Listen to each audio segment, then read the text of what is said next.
ज्योतिबा फुले जिन्होंने सत्यशोधक समाज की स्थापना की, उसके बाद हम लोग उनकी पत्नी सावित्रीबाई फुले के बारे में यहां पर देखेंगे। सावित्रीबाई फुले जन्म 1831 और 1897 में इनकी मृत्यु हुई।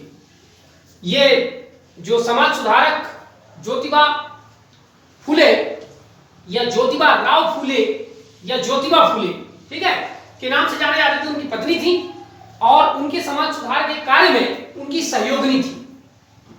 सोशल रिफॉर्मर, समाज सुधारक थी, एजुकेशनलिस्ट, शिक्षाविद थी, पोएट और कवयित्री थी और फ्रॉम महाराष्ट्र से इनका संबंध था। India's first women teacher, Bharat की पहली महिला शिक्षक, मदर ऑफ इंडियन फेमिनिज्म, भारतीय नारीवाद की ये जनक है, जननी है, जननी है। Founder of India's first girls school, लिखना मैं भूल गया हूं वहां पर, ठीक है, इसको ध्यान रखना। Founder of India's first girls school eight Pune, Bharat में पहली महिला स्कूल पुणे में सावित्रीबाई फुले के द्वारा ही स्थापित किया गया था 1848 में। जब ये स्कूल इन्होंने स्थापित किया था तो उन्होंने अपने पति ज्योतिबा फुले की मदद ली थी विद हर हस्बैंड एंड एक और थी सगुनाबाई। सगुनाबाई भी एक भारत में समाज सुधारक महिला थी जो कि सावित्रीबाई फुले के साथ मिलकर के काम करती थी।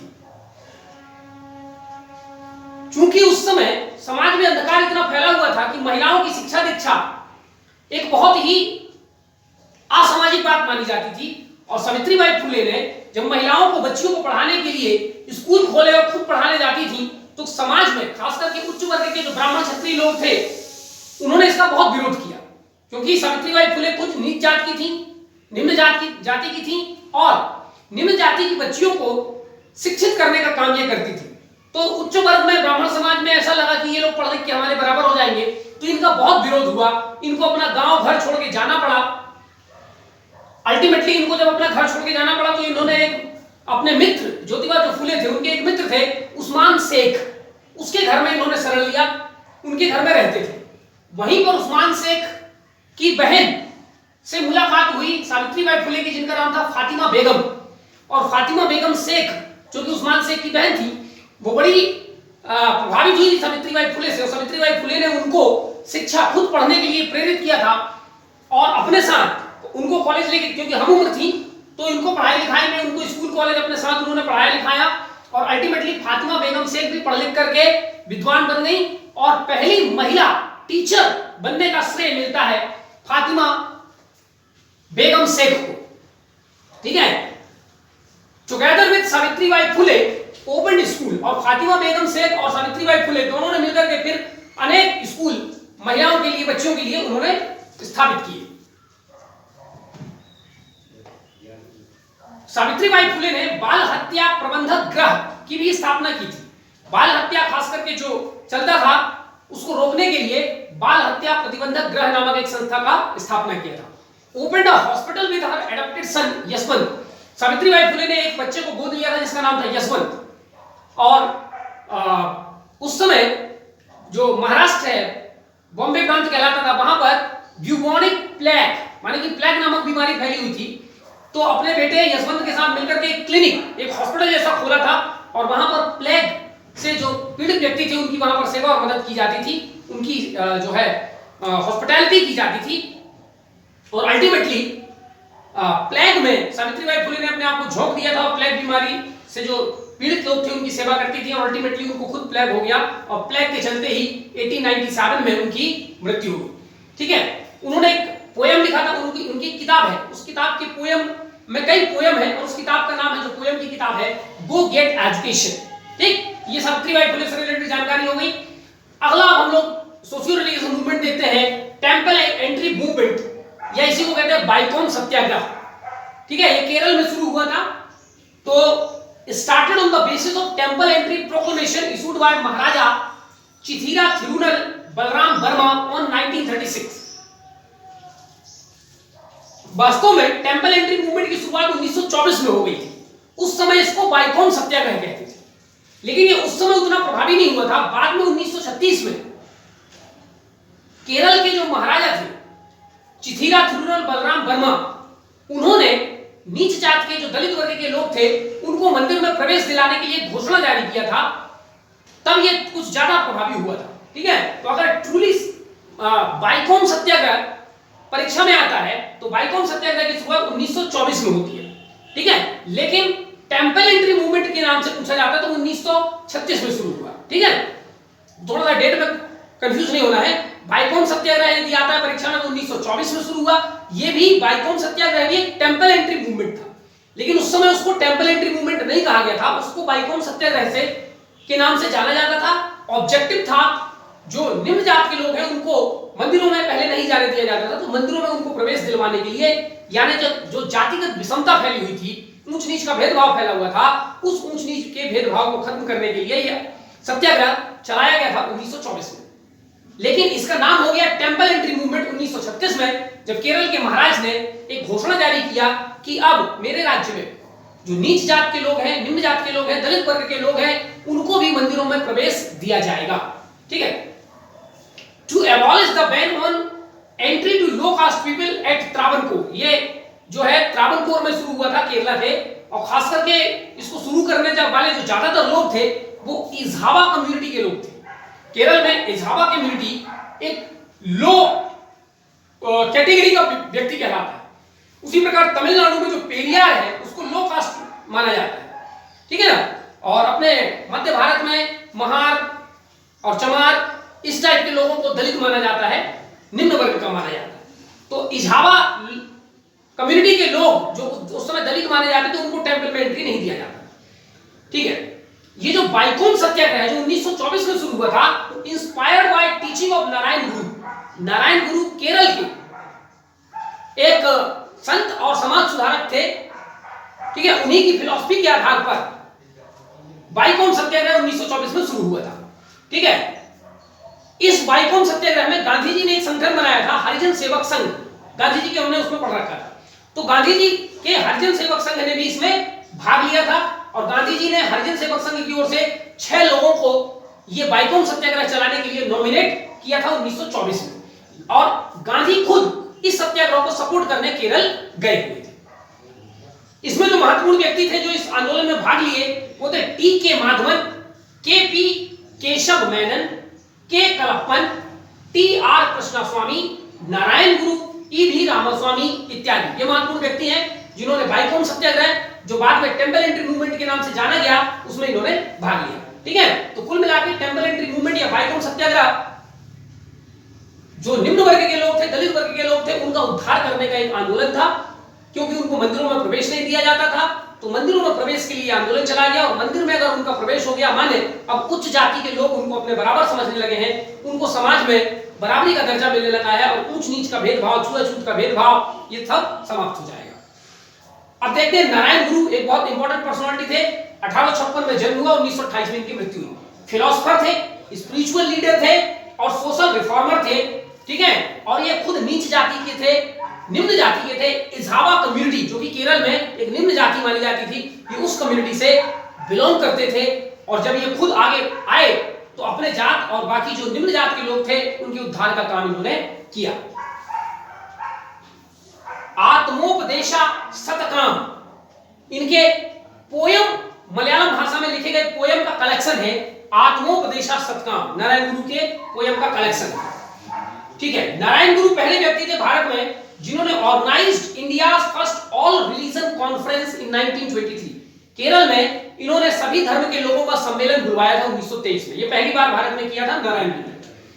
अब देखते हैं अगले व्यक्ति, ईवी रामास्वामी नायकर। इनका पूरा नाम ईवी रामास्वामी नायकर, शॉर्ट में इनको ईवी रामास्वामी बोला जाता है। 1879 में इनका जन्म हुआ और 1973 में इनकी डेथ हुई। ठीक है, ये तमिलनाडु से निम्न जाति जो तमिलनाडु में मानी जाती पेरियार, ये उससे बिलोंग करते हैं। ठीक है, कॉमनली नोन एज पेरियार, इनका नाम ही पेरियार पड़ गया था, लोग ही इनको पेरियार बोलते हैं, क्योंकि ये पेरियार माने जो वहां पर निम्न जाति के लोग थे उनके मसीहा बन गए थे। ठीक है, started self respect movement. EV Ramaswamy ने आत्मसम्मान आंदोलन, सेल्फ रिस्पेक्ट मूवमेंट केरल में स्टार्ट किया। नारायण गुरु ने वाइकोम सत्याग्रह केरल में किया था और ईवी रामास्वामी नायकर ने सेल्फ रिस्पेक्ट मूवमेंट तमिलनाडु में शुरू किया 1925 में। ठीक है, और खास करके नॉर्थ इंडिया के जो आर्यंस लोग थे, नॉर्थ इंडिया के लोग ज्यादातर आर्यंस हैं, साउथ इंडिया के लोग द्रविडियंस हैं। तो ईवी रामास्वामी नायकर को ऐसा लगता था कि पूरे हिंदुस्तान में आर्यन फिलॉसफी और आर्यन सिद्धांत को डोमिनेट किया जा रहा है और द्रविडियन सिद्धांत को थोड़ा सा पीछे कर दिया जा रहा है। इसलिए उन्होंने द्रविडियन संस्कृति को आगे बढ़ाने के लिए काफी काम किया। इसलिए इनको फादर ऑफ द्रविडियन मूवमेंट भी कहा जाता है। और आर्यन द्रविडियन क्या है हम हिस्ट्री में पहले पढ़ चुके हैं। ठीक है, member of INC from 1919 to 1925, ये इंडियन नेशनल कांग्रेस के मेंबर भी रहे 1919 से लेकर 1925 तक। फिर 25 में इन्होंने छोड़ दिया क्योंकि इनको ऐसा लगा कि कांग्रेस में ब्राह्मण और उच्च वर्ग के लोगों का महत्व ज्यादा है और जो दलित और नीचे वर्ग के लोग हैं उनका महत्व कम है, और ये दलित और निचले वर्ग के लोगों के लिए आगे काम करना चाहते थे। Became head of justice party, एक पॉलिटिकल पार्टी बनाई गई थी जिसका नाम था जस्टिस पार्टी। ये उसके अध्यक्ष भी थे। बाद में इन्होंने ये पार्टी बनाई गई थी 1926 में, जस्टिस पार्टी। बाद में 1948 में इसका नाम बदल करके रख दिया गया था द्रविड़ार कझगम। ठीक है, ये पॉलिटिकल पार्टी आज भी है। ठीक है, द्रविड़ार कझगम।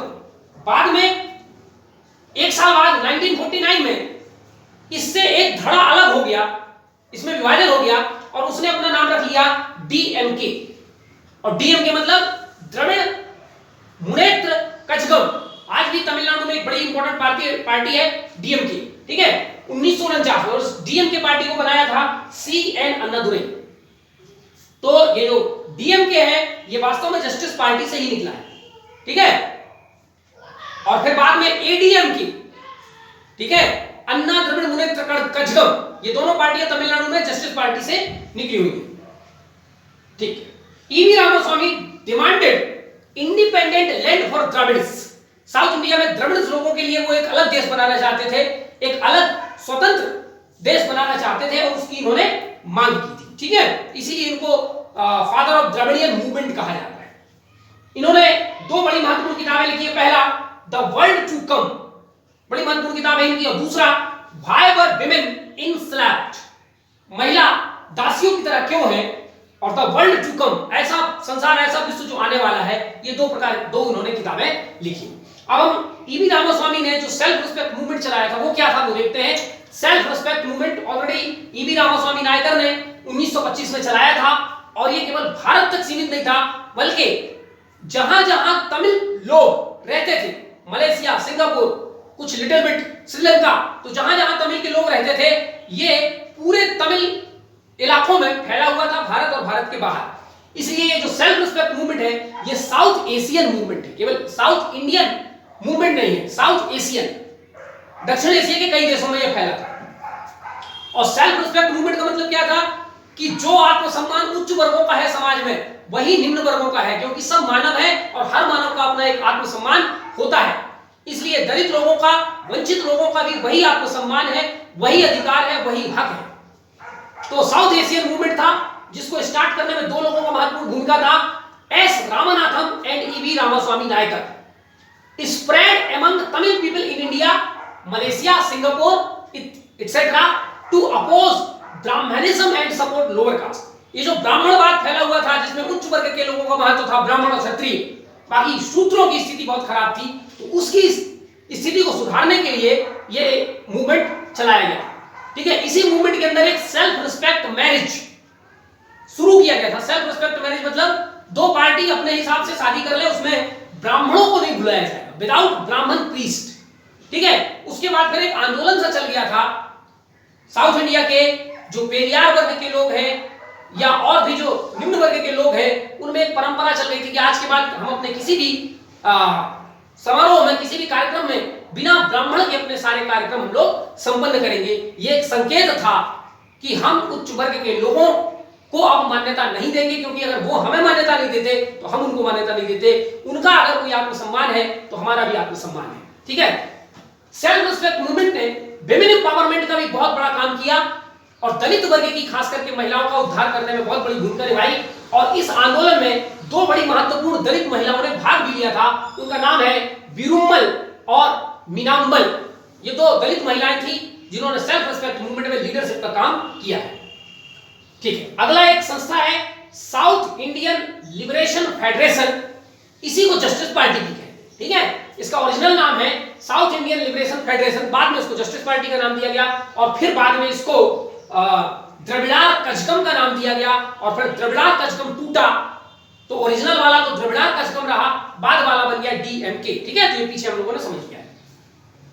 तो ये पॉलिटिकल पार्टी थी मद्रास में। ठीक है, एस्टैब्लिश्ड बाय सी नतेशा मुदालियार, ये नाम याद रखना, इसको फाउंडर किसने किया था।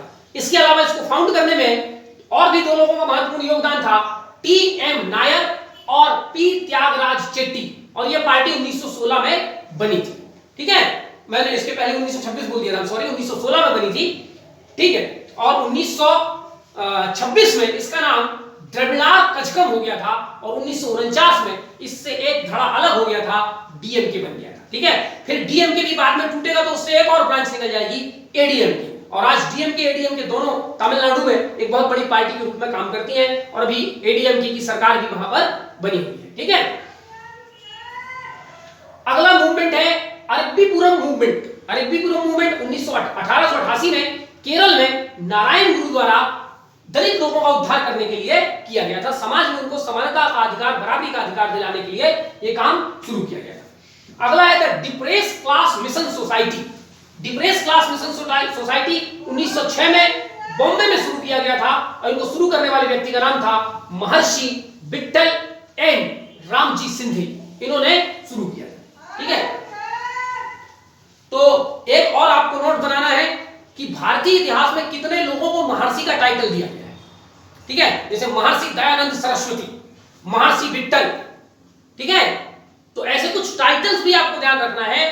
तो जितने टाइटल अभी मिलते जा रहे हैं एक साइड पे लिखते चलो, आखिरी में आप भी ढूंढते रहना, मैं भी बता दूंगा। आप सर्च भी करोगे कि how many people are there in India who were awarded title of Maharshi, who were awarded title of Mahatma, who were awarded title of Rani।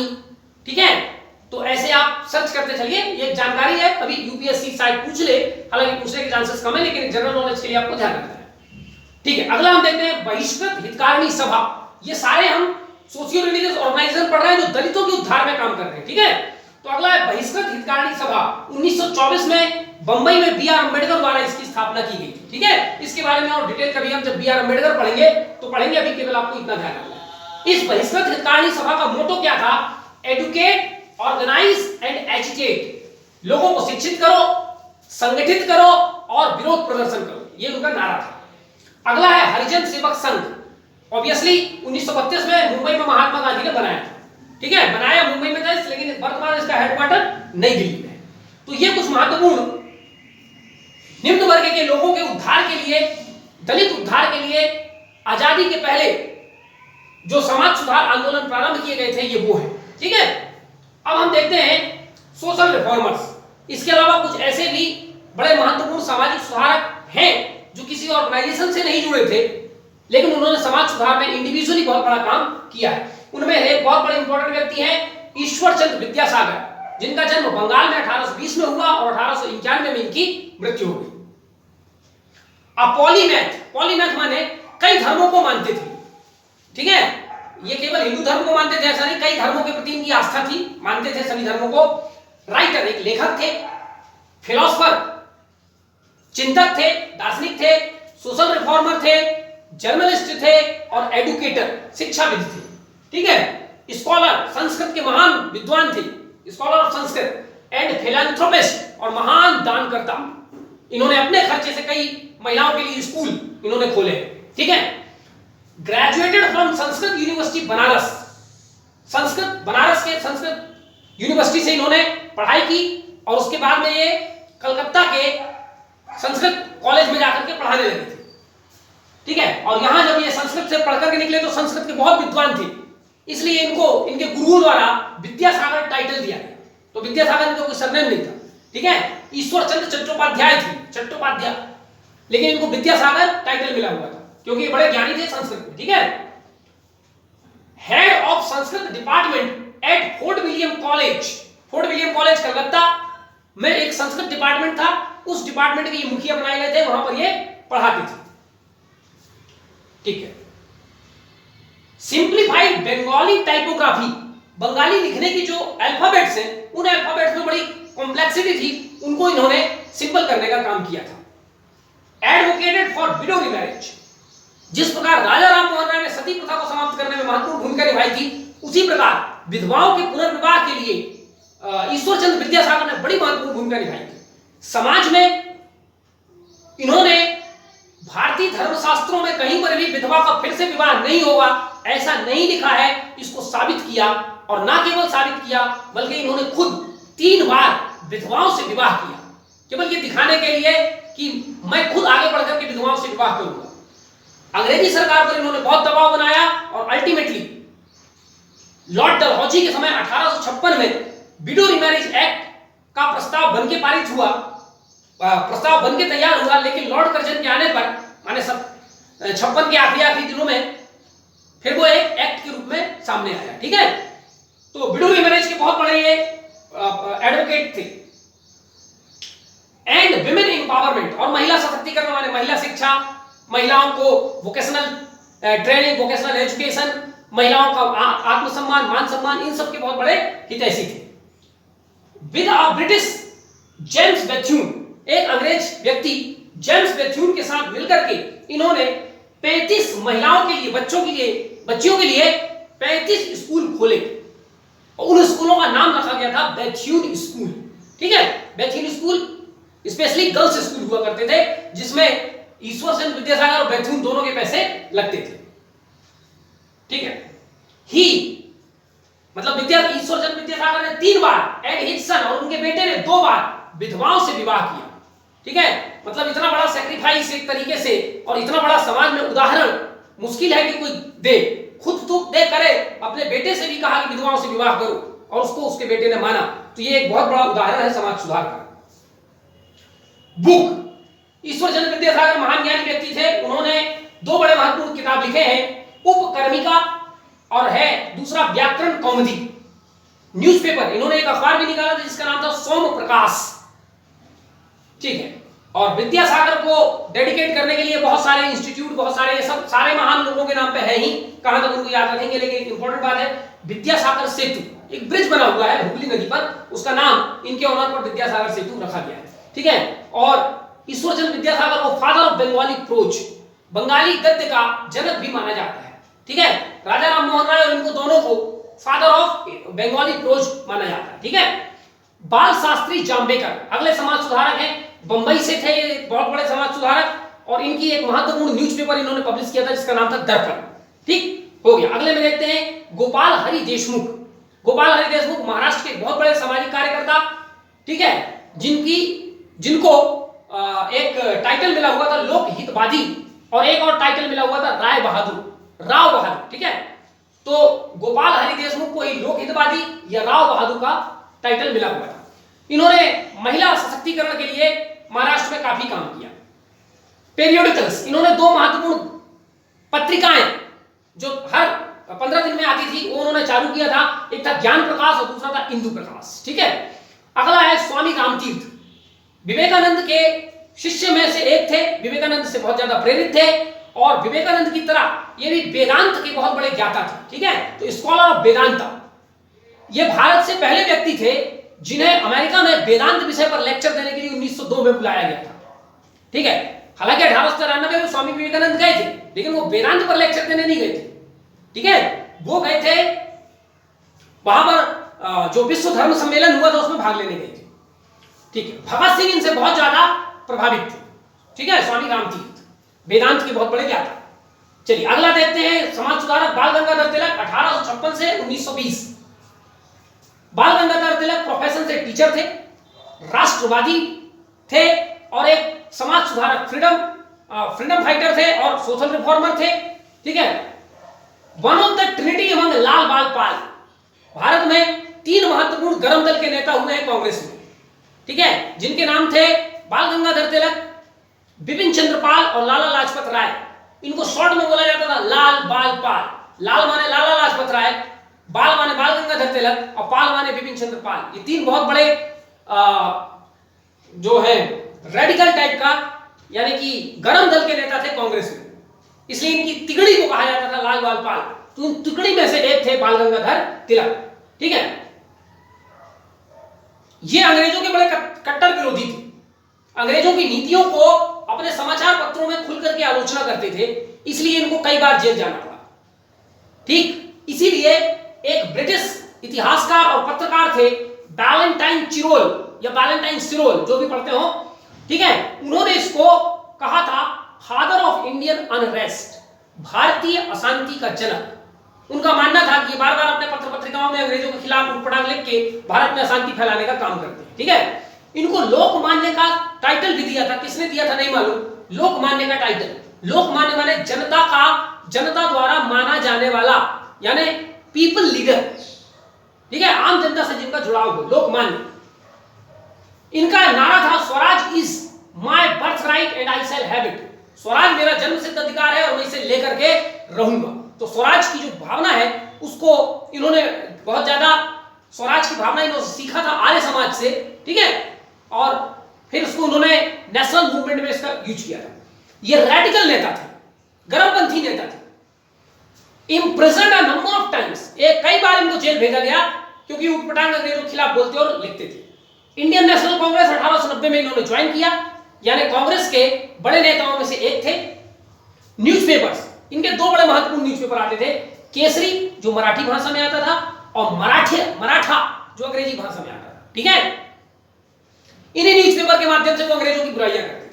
Book, इन्होंने तीन बड़े महत्वपूर्ण किताब लिखे हैं। एक तो इन्होंने लिखा है गीता रहस्य, बहुत इंपॉर्टेंट किताब है। गीता के सीक्रेट्स क्या है, गीता पे क्या मैसेज है आम जनता के लिए, उन्होंने लिखा है, बहुत महत्वपूर्ण किताब। दूसरा इन्होंने लिखा है the Arctic home in Vedas, जिनका मानना यह है कि वेदों की रचना आर्कटिक क्षेत्र में हुई है और जो आर्य भारत में आए हैं वो वहीं से आए हैं। ठीक है, द ओरियन, ग्रह नक्षत्रों पर एक उनकी बड़ी महत्वपूर्ण किताब है द ओरियन। तो ये तीन महत्वपूर्ण किताबें हैं बाल गंगाधर तिलक की, आपको याद रखना है। ठीक है, charge of murder of Bombay commissioner Rand, 1896-97 में बंबई में बहुत भयानक प्लेग फैल गया और अंग्रेज सरकार बिल्कुल भी ध्यान नहीं दे रही थी इस बात पर। इसलिए जो वहां के कमिश्नर थे, बंगाल के कमिश्नर, जिनका नाम था कमिश्नर रेंड बोला जाता था उनको, ठीक है, उनको बंगाल महाराष्ट्र के दो भाइयों ने मिलकर के मार डाला था। उन दोनों भाइयों का नाम था चापेकर ब्रदर्स बोलते थे उनको। ठीक है, अलग अलग नाम क्या था वो आगे हम कभी देखेंगे।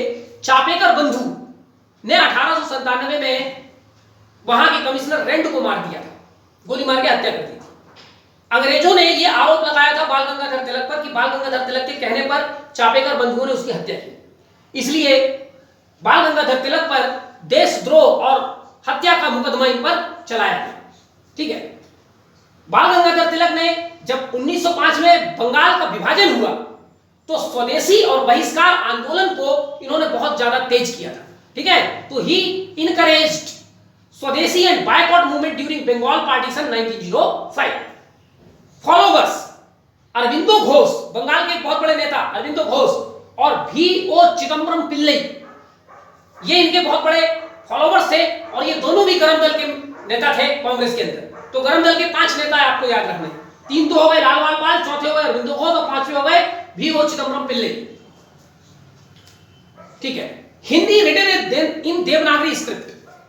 ठीक है, इसके पहले आपको ध्यान रखना है ये आर्य समाज से भी जुड़े हुए थे और आर्य समाज ने ही भारत में हिंदी जो कि देवनागरी लिपि में लिखी जाती है उसको राष्ट्रभाषा बनाने की वकालत की थी। तो बाल गंगाधर तिलक ने भी कांग्रेस के अंदर यही बात रखी थी। सेडिशन चार्जेस, इन पर 3 बार देशद्रोह का मुकदमा लगा। देशद्रोही है ये, ऐसा चार्ज इन पर 3 बार लगाया गया।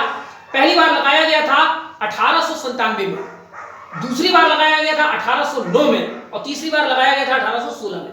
और तीनों बार इनको बचाने के लिए जो वकील थे वो थे मोहम्मद अली जिन्ना। ठीक है, तो तीनों बार इनके जो डिफेंस वकील थे वो थे मोहम्मद अली जिन्ना।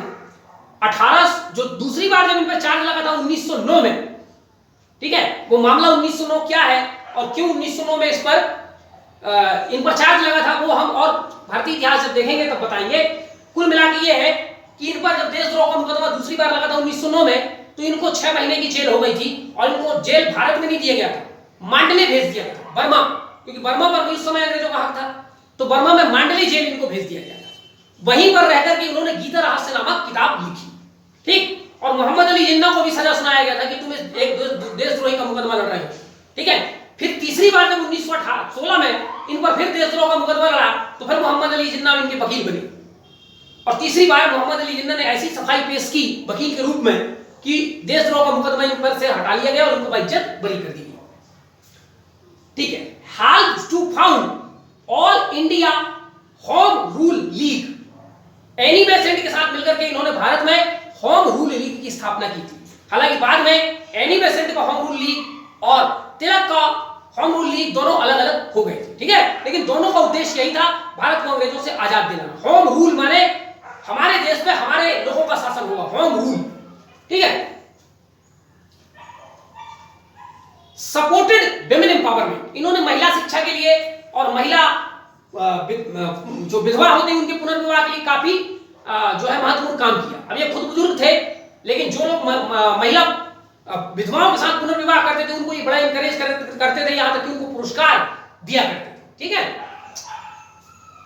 स्टार्टेड सार्वजनिक गणेशोत्सव, बंगाल में, महाराष्ट्र में इन्होंने 2 बड़े महत्वपूर्ण सार्वजनिक रूप से उत्सव शुरू किया।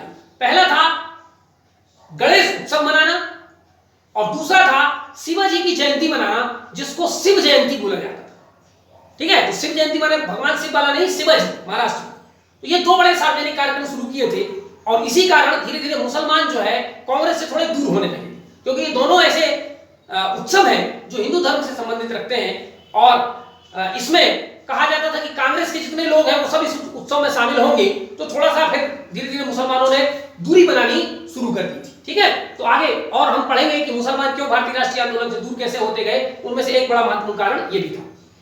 को founder of Deccan education society, Deccan education society हमने पिछले वीडियो में पढ़ा था, ये उसके फाउंडर्स में से एक थी, ठीक है। तो ये कुछ महत्वपूर्ण व्यक्तित्व है समाज सुधार में। अगले वीडियो में हम लोग देखेंगे, अब तक हमने जितनी बात की ये हिंदू धर्म में सुधार से संबंधित है। अब हम देखेंगे पारसी धर्म में सुधार, मुस्लिम धर्म में सुधार, सिख धर्म में सुधार और भी कई धर्मों में सुधार का कार्यक्रम किया गया। इसीलिए मैंने आपको पहले वीडियो में बता दिया था कि जो भारत में सामाजिक धार्मिक सुधार आंदोलन शुरू हुआ ये अखिल भारतीय था, पूरे भारत में फैला, नॉर्थ साउथ ईस्ट वेस्ट और सभी धर्मों से संबंधित था। केवल हिंदू धर्म में सुधार किया गया ऐसा नहीं, इसी से इंस्पायर होकर के पारसी धर्म में भी जो कुरीतियां थी उसको दूर किया गया, इस्लाम में भी, सिखिज्म में भी, ठीक है। तो नेक्स्ट वीडियो में हम बाकी और कुछ महत्वपूर्ण सामाजिक सुधार के प्रयास और उससे जुड़े आंदोलनकारी और उससे जुड़े जो संगठन है उनके बारे में समझेंगे। धन्यवाद।